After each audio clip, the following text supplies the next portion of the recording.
Hello everyone and welcome to our podcast. Today we are going to discuss a very important topic from cloud computing and virtualization, which is multi-tenancy in virtualization. This topic is very useful because today almost every online service, cloud platform, application and business system depends on shared computing resources. When we use platforms like AWS, Azure, Google Cloud, or even SaaS applications, many users are sharing the same infrastructure in the background.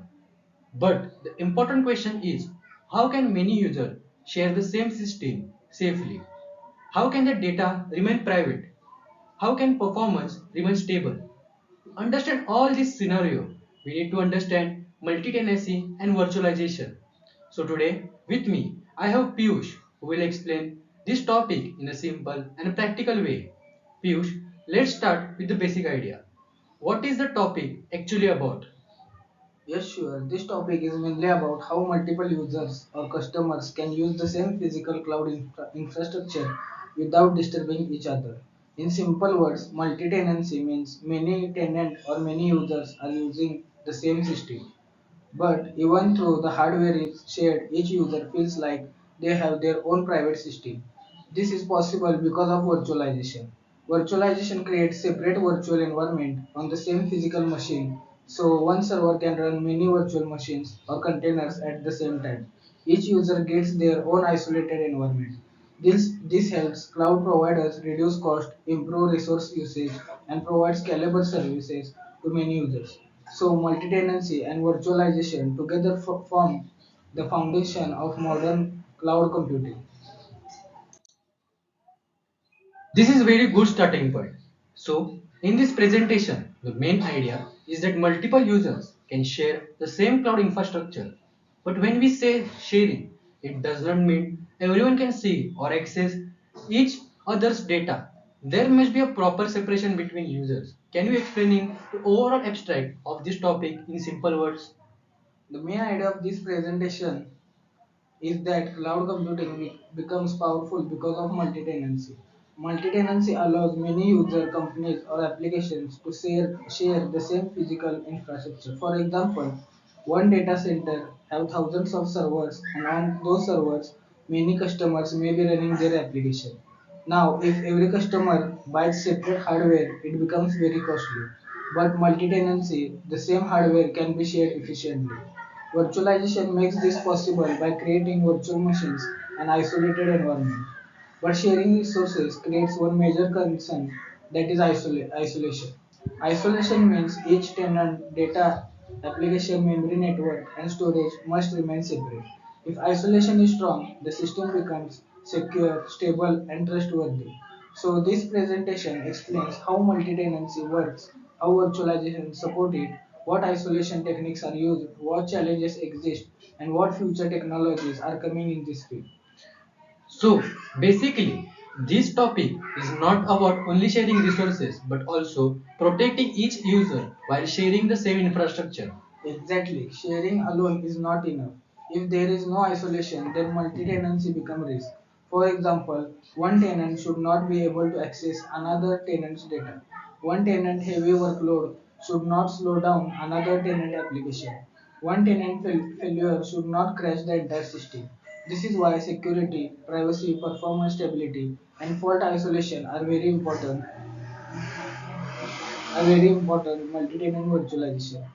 This is what makes cloud system reliable. Now let's come to the basic foundation, which is cloud computing. Before understanding multi-tenancy, we should understand what cloud computing is. Can you explain cloud computing in simple language? Yes, cloud computing means providing computing resources like server, storage, database, networking, and software through the internet. Earlier, companies had to buy their own physical server and maintain them. They had to spend money on hardware, electricity, coolings, maintenance, and technical staff. But cloud computing changed this model. Now, organization can rent computing resources from cloud providers and pay only for what they use. This is called the pay-as-you-go model. For example, if a company needs more servers during the high traffic, it can increase resources quickly. If demand reduces, it can reduce resources.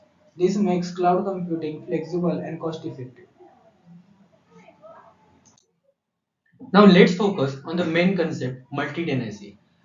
This slide shows shared infrastructure, private data, shared resources, and utilization. Can you explain what multi-tenancy means in practical terms? Multi-tenancy means multiple customers or tenants use the same physical infrastructure, but their data and application are logically separated. For example, imagine a large apartment building. Many families live in the same building, but each family has its own flat, own keys, and own private space. The building structure is shared, but privacy is maintained. Similarly, in cloud computing, many users share server, storage, and networking, but each tenant has their own isolated environment. They cannot see or access each other's data. This is basic idea of multi-tenancy. That apartment example makes it easy. So the physical infrastructure is common, but the environment is private. Yes, the physical resources like CPU, memory, storage, and the networks are shared, but logically, isolation keeps everything separate. This improves hardware utilization. If one company uses only 30% of the server, another company needs resources, the cloud providers can allocate resources efficiently. This reduces waste and improve performance. Multi-tenancy is very important for cloud providers because it allows them to serve many customers using the same infrastructure. It also helps customers because they get powerful computing services at low cost. So multi-tenancy benefits both cloud providers and users. Now we are moving to virtualization. You said virtualization make multi-tenancy possible. Can you explain virtualization in simple language? Virtualization is a technology that creates virtual version of physical computing resources. For example, one physical server can be divided into multiple virtual machines. Each virtual machine behaves like a separate computer. It can have its own operating system, application, memory, and storage. It is done using a software layer called a hypervisor. The hypervisor manages the physical hardware and distributes resources among virtual machines. Because of this, multiple operating systems can run on the same physical machine at the same time. So virtualization is dividing like one machine into smaller machines. Yes, exactly. That is the simplest way to understand it. Suppose we have one powerful server. Instead of using it for only one application, we can create many virtual machines on it. On VM may run Linux, another may run Windows, and another may run a database server. All these run independently on the same physical hardware. This gives flexibility and better resource usage. Virtualization is the backbone of cloud computing because without virtualization, it would be very difficult to provide scalable and isolated cloud services to multiple users. Now the slide talks about the need for isolation. If multiple users are sharing the same infrastructure, isolation may becomes very important. Can you explain why isolation is needed? Isolation is needed because sharing infrastructure can create security, performance, and reliability problems. In a multi-tenant system, many users are using the same physical resources. If there is no proper isolation, one user may accidentally or intentionally access another user's data. That would be serious security issue. Isolation ensures that each tenant data, application, and process remains separate from other. It protects privacy and prevents unauthorized access. Apart from security, does isolation also help with performance? Yes, definitely. Isolation also helps in maintaining stable performance. In shared environment, one tenant may use too much CPU, memory, or network. This can affect other tenants. This problem is called the noisy neighbor problem. With proper isolation and resource control, every tenant gets fair resources. Isolation also prevents failure from spreading. If one virtual machine crashes, it should not affect others' virtual machine. Also, organizations must follow legal and compliance requirements like GDPR or HIPAA. Strong isolation helps meet such requirements and build trust in cloud services. Now let's talk specially about security and privacy. In cloud systems, data is very sensitive. How does isolation protect security and privacy? Security and privacy are among the most important concerns in multi-tenant system. Many users may store sensitive data in cloud such as financial record, medical information, business document, or personal user data. If multi-tenant shares the same physical infrastructure, there is always a risk of data leakage. Isolation prevents this by creating strong boundaries between tenants. One tenant cannot access another tenant's memory, storage, or network traffic. This keeps private data protected. So the hypervisor plays an important role here. Yes, the hypervisor controls access to hardware resources. It ensures that every virtual machine gets only its assigned resources. It also monitors and restricts authorized action. For example, if one virtual machine tries to access the memory that belongs to another virtual machine, the hypervisor prevents it. This reduces cyber attack risk. Strong access control, boundary enforcement, and monitoring are very important in cloud environment. Without security and privacy, users would not trust cloud platform. So isolation is not optional, it is basic requirement. Now the slide talks about performance stability. In a shared environment, I think performance can become a big issue. Can you explain this part? Yes, performance stability means every tenant should get reliable and predictable performance. Even when resources are shared in multi-tenant system, many users are using CPU, memory, storage, and network at the same time. If one tenant suddenly starts using too many resources, other tenant may experience low performance. This is called the noisy neighbor problem. For example, if one application uses too much CPU, another application on the same server may become slow. Now let's talk about fault isolation. If one virtual machine fails, what happens to others? Fault isolation means failures are contained with their own environment. If one virtual machine crashes, get infected by malware, or faces any application error, it should not affect another virtual machine running on the same physical server. It is very important in multi-tenant cloud system. For example, if one tenant application crashes, the other tenant should continue working normally. The failure should not spread across the whole infrastructure. So this improves reliability and uptime. Yes, the fault isolation directly improves cloud reliability. Providers aim to offer high availability like 99% uptime or more. To achieve this, they must prevent cascading failures. The cascading failure means one failure spread and affect many systems. Strong isolation prevent them. It also helps in faster recovery because only the affected virtual machine or container needs to be repaired or restarted. Only tenant continue using the service without downtime. That's why fault isolation is a key part of cloud service level agreement. Now we are moving on to technical isolation. The first one is compute isolation. Can you explain what compute isolation means? Compute isolation means separating CPU and memory usage between different tenants. In a cloud environment, many virtual machines may run on same physical server. Each virtual machine needs CPU, power, and memory. The hypervisor controls how much CPU and memory each virtual machine can use. This prevents one tenant from interfering with another tenant workload. Each virtual machine receives allocated resources according to its configuration or quota. So this is what allows independent workloads to run together. Exactly. Without compute isolation, one virtual machine could consume too much CPU or memory and affect all others. But Now let's go deeper into CPU isolation. How does a system share CPU between multiple virtual machines? CPU isolation is mainly handled through CPU scheduling. A physical CPU has limited processing power, but many VMS may need CPU time. The hypervisor divides CPU cycle among virtual machines using scheduling technique. One common idea is time slicing. In time slicing, each virtual machine gets CPU time for a small period. Then the CPU is given to another virtual machine. This happens very fast. To each virtual machine feels like it's running continuously. What about the security at CPU level? Now let's talk about memory isolation. Memory is very sensitive because it contains active data. How is memory isolation maintained? Memory isolation means each tenant or virtual machine get its own separate memory space. One virtual machine should not be able to read or modify the memory of another virtual machine.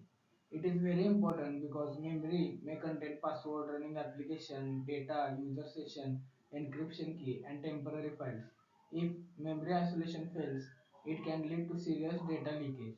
That is why hypervisors strictly control memory access. Can you explain it in a simple way? Yes, imagine two students are using two separate notebooks. Even if both are sitting on the same bench, one student should not write in or read the another student notebook.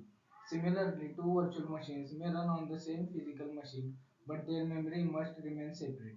The hypervisor maps virtual memory to physical memory safely. It ensures that one virtual machine only accesses its assigned memory region. Modern hardware also supports memory protection, which makes isolation stronger. So, memory isolation is one of the most critical part.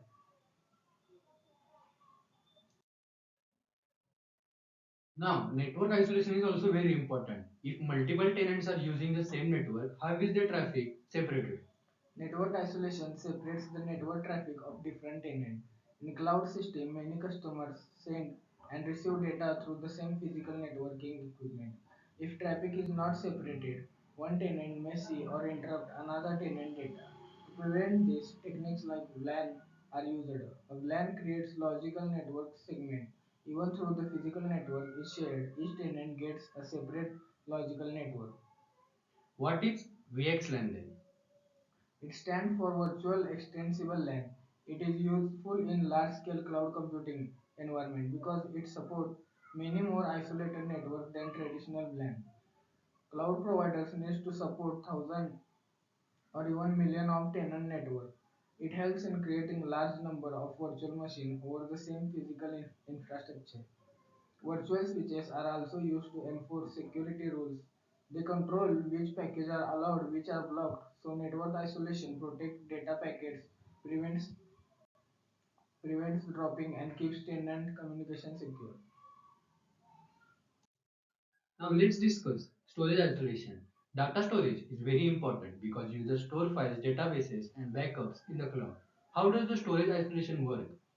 Storage isolation means each tenant data is stored separately and securely, even if the physical storage system is shared. In cloud environment, many users may store their data on same storage hardware, but logically their files, disk, and database are separated.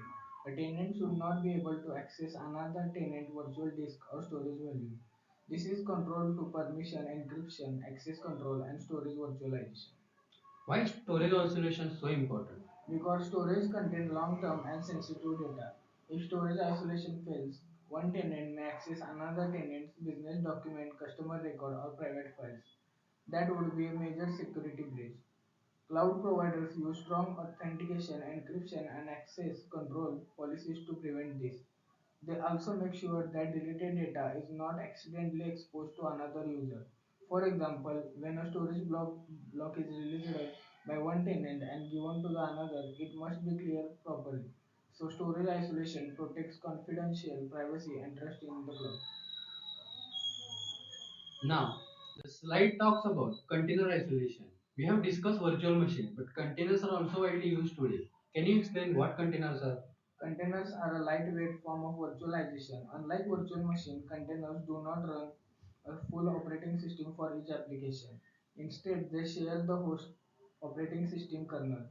This makes container faster and more efficient. They start quickly, use less memory, and are very useful for modern application development, especially microservices. If the container shares the same kernel, how are they isolated? Containers use Linux features like namespace and C group namespace.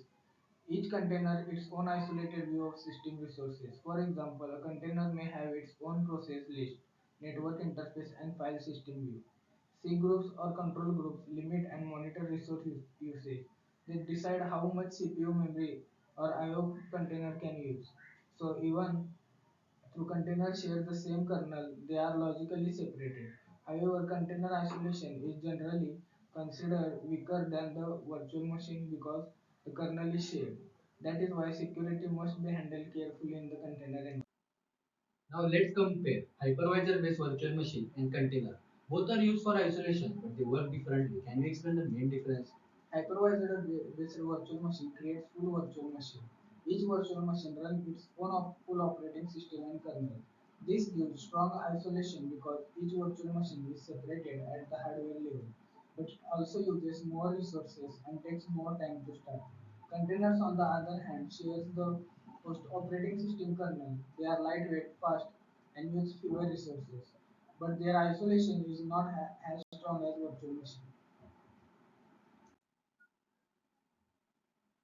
Now, this slide compares features between hypervisors and containers. Can you explain this comparison in simple language? Yes, the main difference is the level of virtualization. Hypervisor provides hardware level virtualization, while container provides operating system level virtualization. In virtual machine, each VM has its own operating system. Because of this, virtual machine provides strong isolation but require more storage, mainly boot time. Containers share the host OS kernel, so they are much lighter and faster. They can start in second or even millisecond. Now let's talk about the challenges. Multi-tenancy sounds useful, but what are the problems or risks involved? There are several challenges in multi-tenant virtualization. The first challenge is performance overhead. Running multiple virtual machines and full operating systems consumes CPU and storage. This can reduce efficiency if not managed properly. Another serious risk is virtual machine escape. Virtual machine escape means malware or an attacker's breakout of the virtual machine and restores the host system. This is rare but very dangerous because it can affect the other tenant. Now let's discuss application. Where do we use isolation and multi-tenancy in real life? Isolation is used in many areas. The first and most common area is public cloud computing. Cloud platforms like AWS, Azure, and Google Cloud serve many customers using shared infrastructure. Isolation ensures that each customer data and workload remain separate. Another area in software as service platform. For example, many companies may use the same software application, but each company data remains separate. This is possible because of multi-tenant database design and logical isolation.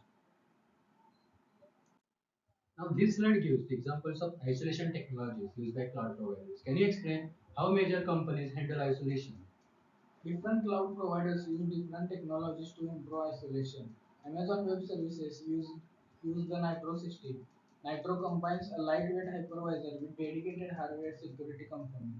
This improves performance and security by offering many tasks to specialize the hardware. Microsoft Azure uses Hyper-V, which is Type 1 hypervisor. It runs directly on hardware and provides strong VM level isolation. Now let's look at the future. What new technologies are coming in cloud isolation? The future of cloud isolation is moving towards faster, stronger, and smarter isolation techniques. One important trend in micro virtual machine provides the security of virtual machine but start much faster, almost like container. Amazon Firecracker is a good example of micro virtual machine technology. Another important trend is confidential computing. Confidential computing protects data while it being processed. This is done using trusted environment. Now we have reached the conclusion. Can you summarize the complete topic in simple words? Yes, multi-tenancy is one of the most important ideas in cloud computing. It allows multiple users to share the same cloud infrastructure in a cost-effective and scalable way. But sharing alone is not enough. Strong isolation is required to protect tenant data, maintain performance, and prevent failure for spread. Virtualization provides the foundation for this by creating virtual machines and isolation environment. Containers also play an important role because they provide lightweight and fast isolation. What is the final takeaway from this topic? The final takeaway is that modern cloud computing depends on secure and efficient resource sharing. Multi-tenancy reduces cost and improves scalability. Isolation builds trust by ensuring security, privacy, performance stability, and fault containment. Thank you, Piyush, for explaining this topic in a such simple and clear way. This discussion helped us understand how cloud systems allow many users to access the infrastructure while keeping everything secure and stable. And thank you everyone for listening to our podcast.